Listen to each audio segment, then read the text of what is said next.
Ibrahim Traoré, président du Burkina Faso, a défié les attentes internationales en rejetant une aide de 450 millions de dollars, un geste audacieux qui a secoué le Sahel. Cette décision a choqué le monde, car elle allait à l'encontre des principes économiques classiques qui préconisent l'acceptation de l'aide étrangère pour assurer la stabilité.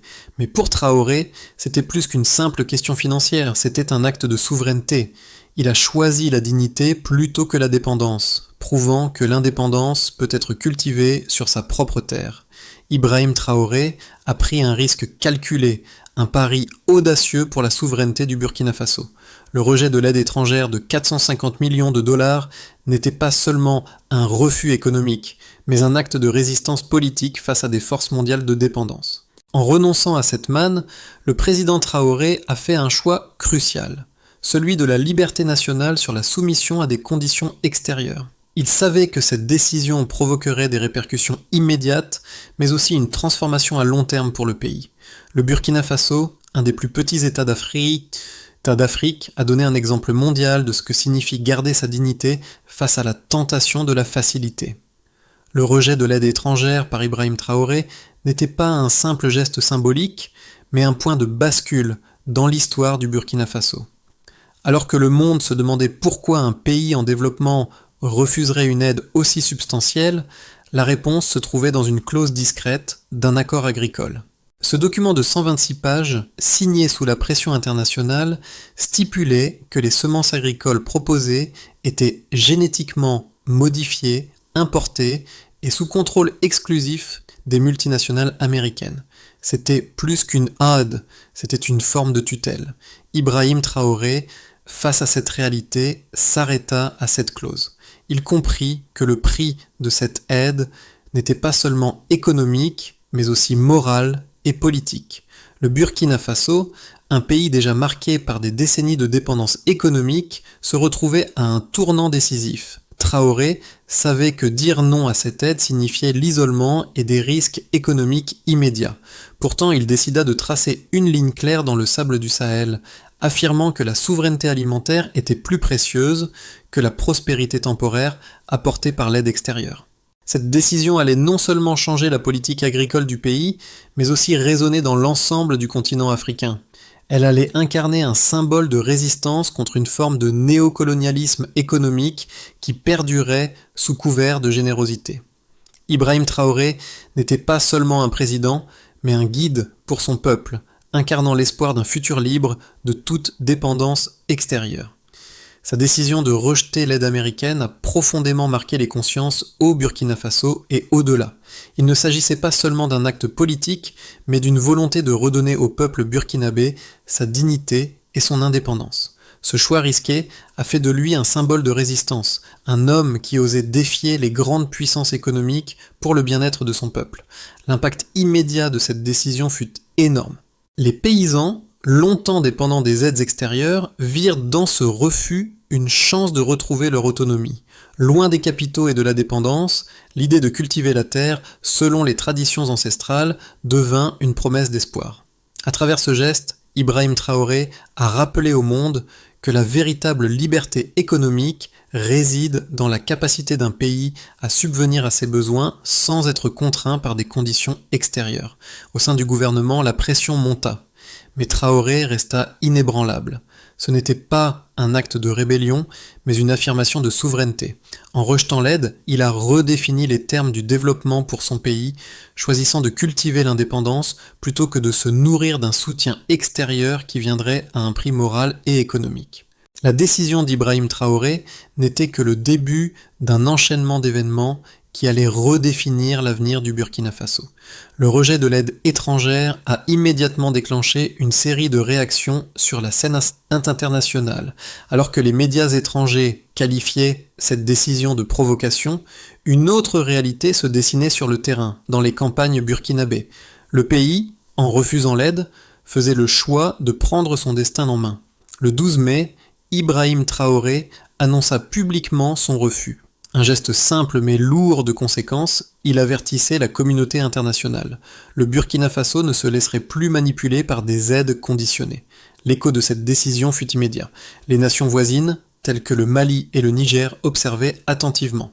Des diplomates occidentaux s'inquiétaient des implications pour les relations économiques, mais pour le peuple burkinabé, ce refus marquait un tournant. Dans les mois qui suivirent, le pays se retrouva sous pression, avec des sanctions économiques et une réduction de l'accès aux marchés internationaux. Pourtant, ce fut dans cette adversité que les premières graines de l'autosuffisance burkinabé commencèrent à germer. Le gouvernement burkinabé, en collaboration avec des experts agricoles locaux, lança un programme ambitieux pour renforcer l'agriculture nationale.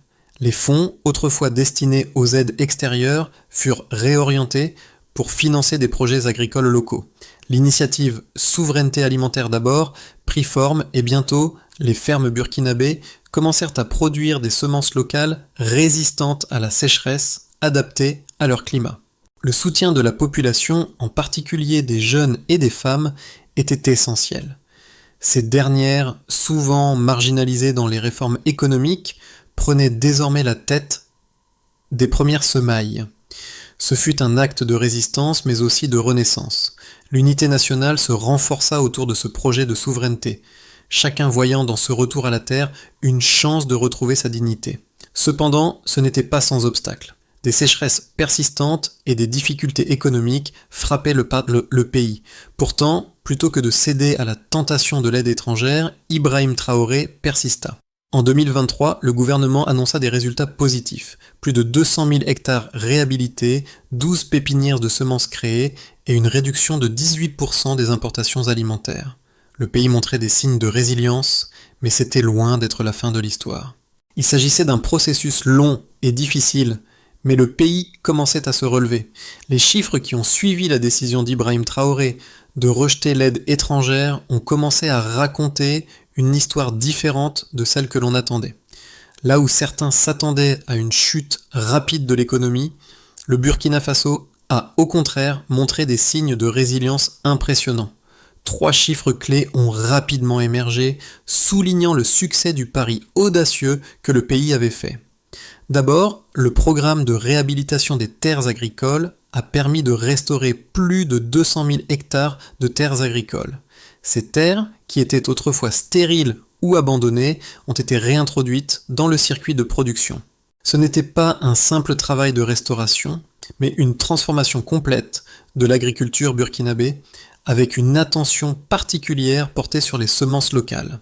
Ces semences, appelées burkinabayètes, ont montré une résistance remarquable à la sécheresse et une réduction de 30% de la consommation d'eau par rapport aux variétés importées. Ce succès agricole a été vital car il a permis au pays de diminuer la dépendance aux importations alimentaires, un objectif ambitieux mais nécessaire pour restaurer la souveraineté nationale. Ensuite, un autre chiffre marquant a été la réduction de 18% des importations alimentaires, un signe fort que le pays était sur la bonne voie vers l'autosuffisance. Le modèle agricole local, axé sur l'exploitation des ressources internes, a été plus efficace que prévu en dépit des conditions difficiles. Ce chiffre est d'autant plus impressionnant quand on considère la taille modeste du pays et ses défis climatiques. En outre, le programme a permis de créer 12 pépinières de semences et d'installer 3 usines d'aliments pour bétail, renforçant ainsi les capacités de production et la stabilité alimentaire nationale. Cependant, ces progrès n'étaient pas seulement mesurés en hectares et en pourcentage. Les résultats visibles ont inspiré des centaines de milliers de jeunes à rejoindre les coopératives agricoles. Plus de 40 000 jeunes ont choisi de s'installer dans les zones rurales, un chiffre remarquable dans un pays où l'exode rural était auparavant un problème majeur. Cela a aussi eu des répercussions positives sur la dynamique sociale et économique des villages, avec une forte augmentation des revenus agricoles dans les zones pilotes du programme. À mesure que ces succès se multipliaient, le regard des autres nations africaines se tournait vers le Burkina Faso. Des pays comme le Mali et le Niger ont commencé à adapter certains éléments du modèle de souveraineté alimentaire inspiré par les résultats du Burkina Faso. C'était une preuve tangible que même les petites nations, avec des ressources limitées, pouvaient résister à la tentation de la dépendance et prendre leur avenir en main. Le modèle de souveraineté alimentaire du Burkina Faso, porté par Ibrahim Traoré, s'est rapidement heurté à 2 visions opposées du développement. D'un côté, Les partisans du programme croyaient fermement que l'indépendance alimentaire était la clé de l'avenir du pays. Ils affirmaient que cette approche, bien que risquée à court terme, offrirait une stabilité durable, fondée sur l'autosuffisance et l'autonomie. Les défenseurs de ce modèle mettaient en avant le fait que l'abandon de l'aide extérieure permettrait au pays de définir ses propres priorités, loin des impératifs des bailleurs de fonds étrangers. Ils soulignaient également la dimension morale de la démarche. Un peuple qui mange ce qu'il cultive est un peuple libre. De l'autre côté, les critiques du programme, souvent issus des institutions internationales et des élites économiques, considéraient que cette approche pourrait isoler le Burkina Faso. Leur argument principal reposait sur l'idée que refuser l'aide internationale allait nuire à l'accès aux infrastructures modernes, à la technologie avancée et aux investissements nécessaires pour améliorer l'agriculture et les conditions de vie du pays. Il rappelait que les partenariats avec les grandes puissances économiques permettaient de bénéficier d'innovations vitales pour surmonter les défis du Sahel, notamment la lutte contre les sécheresses et la modernisation des infrastructures. Ces critiques affirmaient aussi que la décision de Traoré pourrait entraîner une pression économique insupportable sur le pays, le rendant vulnérable face à l'instabilité politique ou sociale. Il prévoyait que la réticence à accepter l'aide pourrait aggraver les inégalités, en particulier en milieu rural où les conditions de vie demeuraient difficiles. Pourtant, les résultats visibles sur le terrain ont commencé à contredire ces arguments. Au fil des mois, les succès agricoles et l'augmentation du nombre de coopératives locales ont montré que l'autosuffisance alimentaire n'était pas seulement un idéal, mais une possibilité tangible. Certes, le pays devait encore surmonter de nombreux obstacles, mais il devenait de plus en plus évident que la voie choisie par Ibrahim Traoré offrait un avenir plus durable et moins dépendant des flux d'aide externes. Les débats entre ces deux visions, l'une prônant l'ouverture et la dépendance à l'aide, l'autre la souveraineté et l'autosuffisance, ont mis en lumière une tension fondamentale, celle entre la dépendance économique et la liberté nationale. Le temps semblait être le meilleur juge. Nous ne semons pas du soja, nous semons notre indépendance. Cette phrase d'Ibrahim Traoré, prononcée lors de la première saison de semis après le rejet de l'aide étrangère, a frappé les esprits. Ce n'était pas seulement une déclaration agricole, mais un symbole du changement de mentalité qui s'opérait dans tout le pays. Traoré avait offert au Burkina Faso bien plus qu'un programme agricole. Il avait donné à son peuple une nouvelle façon de concevoir son avenir, libre, indépendant et autonome. Cette révélation marquait un tournant. Le programme agricole de souveraineté ne se résumait pas à la production de semences locales ou à la réduction des importations alimentaires.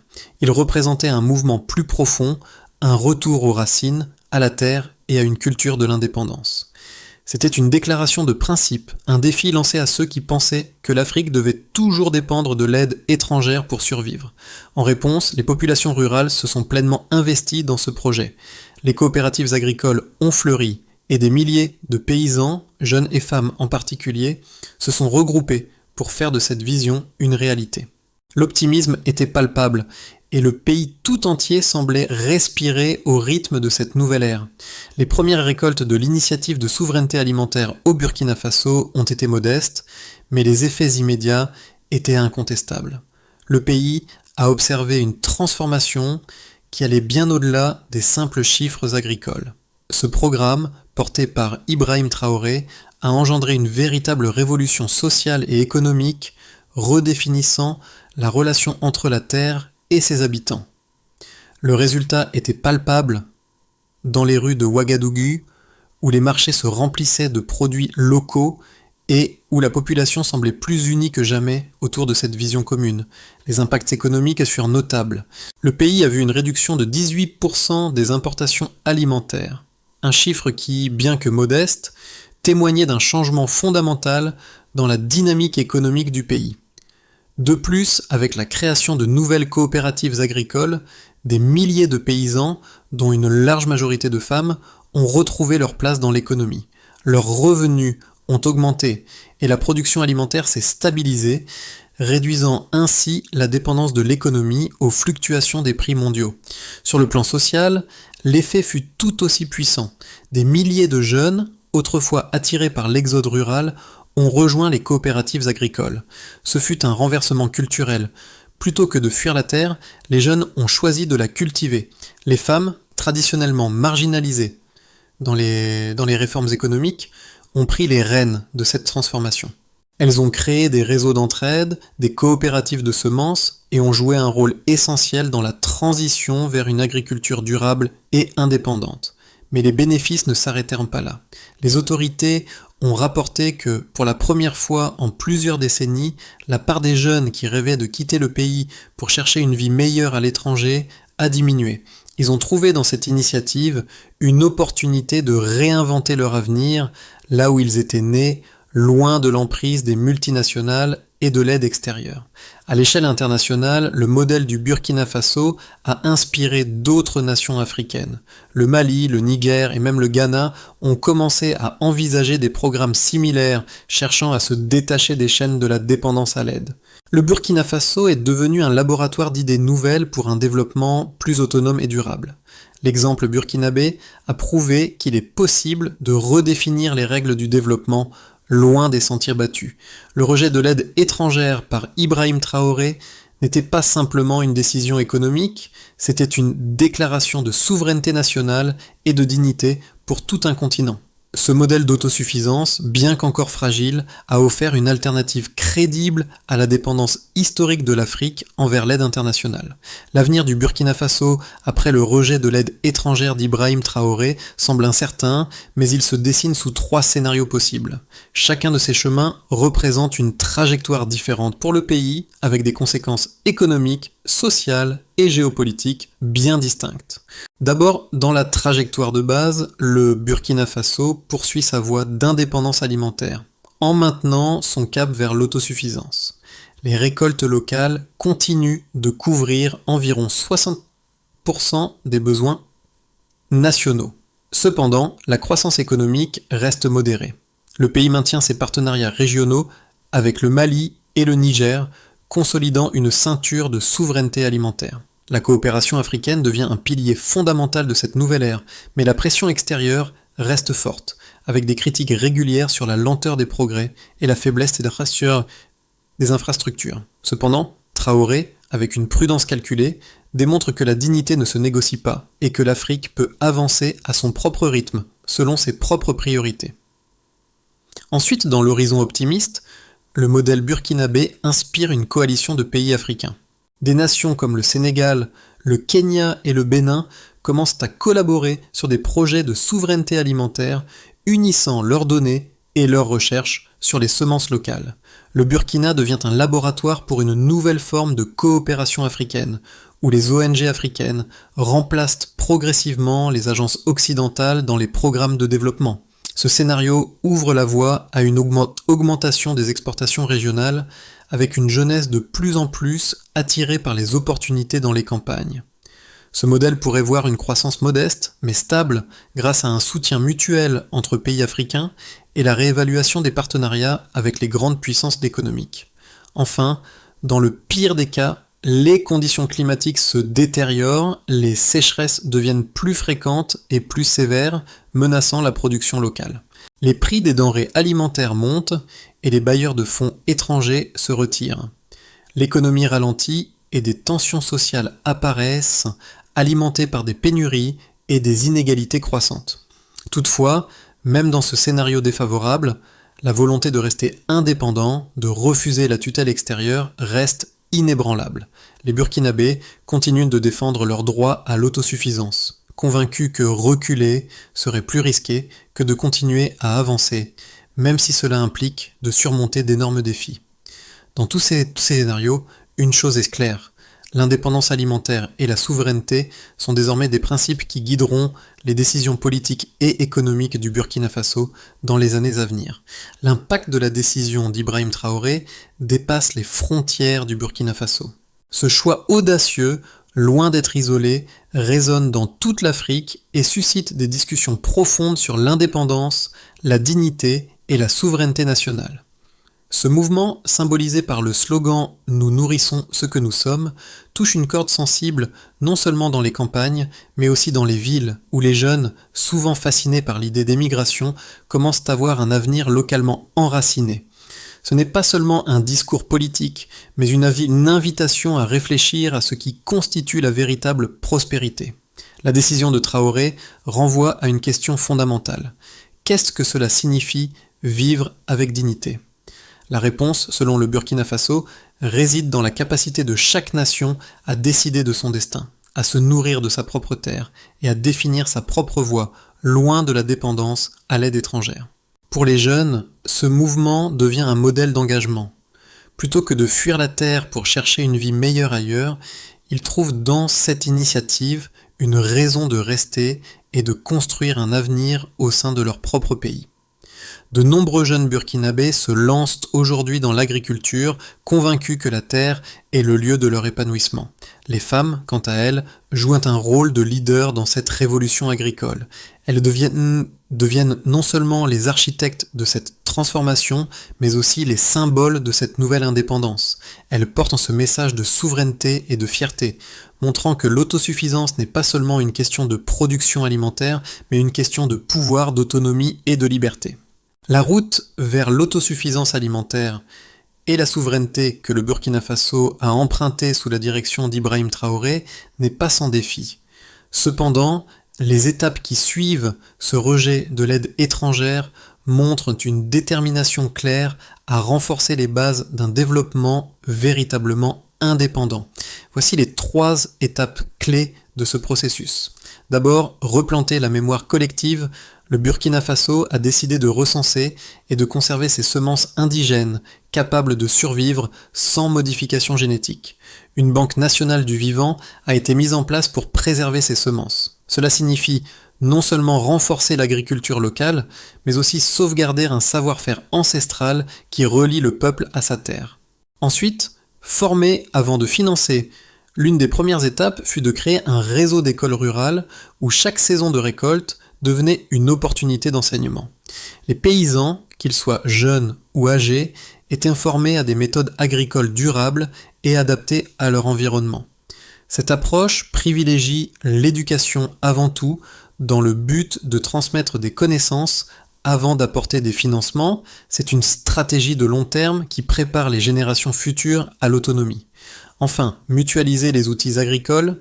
Plutôt que de dépendre de l'importation de machines agricoles coûteuses, le gouvernement a financé des ateliers communautaires locaux pour fabriquer et réparer des équipements agricoles. Ce modèle collaboratif réduit les coûts, favorise la solidarité et crée des emplois locaux. L'objectif est de rendre les paysans plus autonomes, capables de produire de manière indépendante tout en s'appuyant sur leurs propres ressources. En suivant cette feuille de route, le Burkina Faso se donne les moyens de renforcer sa souveraineté tout en construisant un avenir plus stable et durable. 1 an après avoir rejeté l'aide étrangère, Ibrahim Traoré se rendit dans les champs de Koudou, là où tout avait commencé. Le vent du Sahel soufflait doucement sur la terre qu'il avait juré de protéger. Il se pencha, prit une poignée de terre dans ses mains et la laissa couler lentement entre ses doigts. Cette terre qu'il avait refusé de vendre pour quelques millions de dollars symbolisait la liberté retrouvée du Burkina Faso. Autour de lui, des femmes chantaient « Chaque graine est un acte de foi ». C'était plus qu'un chant. C'était un cri de fierté, un manifeste de résilience, un symbole de la souveraineté retrouvée. Le pays n'était plus un simple récipiendaire d'aide étrangère, mais un acteur du changement, un exemple pour le continent africain. Ibrahim Traoré regarda les enfants courir dans les sillons et murmura « Voilà notre avenir ». Ces mots résonnèrent comme un rappel puissant de la véritable essence de la souveraineté. Ce n'est pas un drapeau que l'on brandit, mais un souffle qui traverse un peuple. La dignité ne s'achète pas, elle se cultive. Et dans ce moment silencieux, le Burkina Faso prouvait que la véritable indépendance ne réside pas dans l'accumulation des biens, mais dans la maîtrise de son propre destin. Le Burkina Faso a montré au monde que la liberté peut germer même dans la terre la plus aride. Ibrahim Traoré n'a pas simplement rejeté l'aide étrangère, il a semé les graines d'un futur où l'autosuffisance est le moteur du développement. Son message résonne bien au-delà des frontières de son pays. La souveraineté ne se négocie pas, elle se conquiert jour après jour, semence après semence. À travers son courage, il a défié les puissances économiques mondiales pour rappeler à son peuple et à l'Afrique tout entière que la dignité n'est pas à vendre. Dans chaque champ, chaque récolte, chaque initiative locale, le Burkina Faso écrit son propre destin. Si vous croyez qu'un peuple peut se relever sans permission, partagez ce récit. Si vous pensez qu'un pays peut se nourrir de sa propre terre, rejoignez ce mouvement, car comme Ibrahim Traoré l'a dit, la terre ne ment pas. Il est temps pour nous tous d'arroser notre propre liberté.